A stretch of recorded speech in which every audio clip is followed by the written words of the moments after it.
We're in Fall Creek Gorge, another one of our series about some of the both human and natural history of the gorge.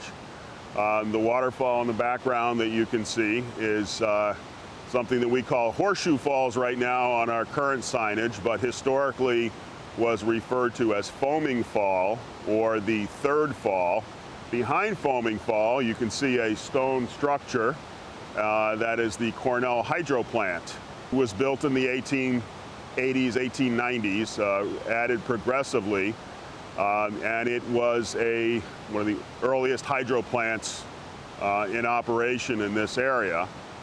Originally, it took water directly from the head of Rocky Falls. It was recognized at some point that it could produce a whole lot more electricity if it could take the water directly from Beebe Lake, and so in the late 1890s, a large sluice was installed underground from Beebe Lake along the rim of the cliff to a point directly behind the stone building and then comes straight down into it, and so that picks up another 150 feet of fall or something like that and makes the water flow a lot more powerful.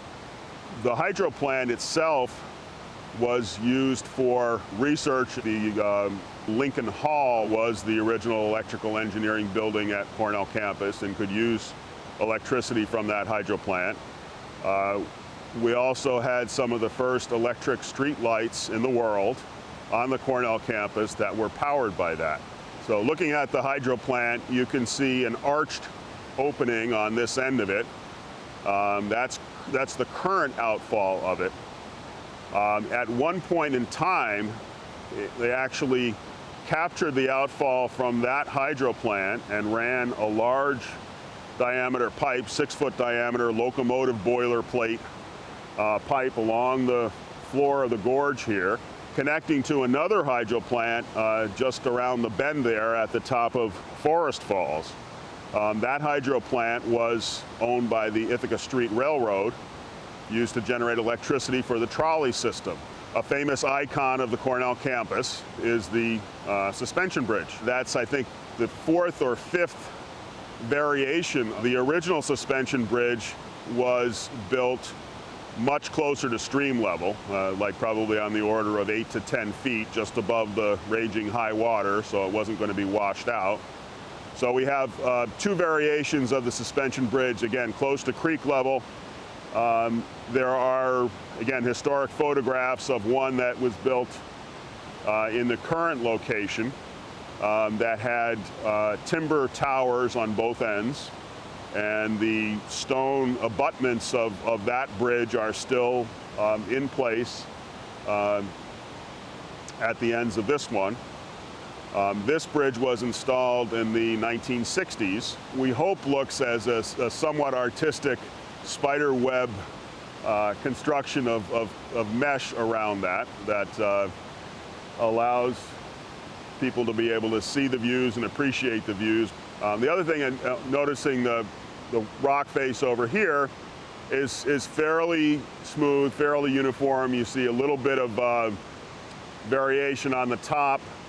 A little while, we'll look past the next bend and you see something they call chimneys or the chimneys. This is kind of the beginnings of one, which is an eroded slot in the rock, leaving 2 large outcrops on the top. Below here, it's much further developed in that you see a shaft that goes almost the entire height of the cliff. The South Bank has a whole different story in that we have historic records of that having been used as a quarry. And so you see that formation in the rock there would be almost impossible to have been naturally created. The jointing system that we have in the rock here in the Finger Lakes area, that is actually compression fracturing from the collision of the African continent with the North American continent during the formation of Pangea. So it's just interesting how a stack of rock, almost a mile thick, was compressed by forces from almost 1,000 miles away, and has that imprint of it. That slot in the rock there is growing around one of these vertical seams. So what happens is one of the larger fractures will begin to erode because the strain on the rock when it was compressed has weakened it or changed its properties from the adjacent ones. And so you'll get these slots forming, and then the area on either side of it becomes a buttress. So a buttress being an architectural term for a reinforcement pushed against the wall, sort of that appears to be holding the wall up. We talked about the heavy ledges that form the cap rock and the weaker stone that erodes underneath. One of the features of that is that we looked at this level area with in the weak rock. That weak rock actually continues back underneath the stronger capstone for some distance. And so that's an unusual feature of the waterfalls that we have around this area. Very interesting hydraulics go along with that. We talked with one of the divers for the local police department who does searches and whatnot in these areas, and they have just really amazing eddy currents that pull things underneath there. So it's a beautiful and yet precarious area as we have in most of our local waterfalls. The stairs behind us, if we follow them up, there is a date stone with 1940 carved on that. So we think this was probably at the very least refurbished, if not upgraded, as part of the Colonel Sackett donation to the university made in about 1929 and executed throughout the 1930s.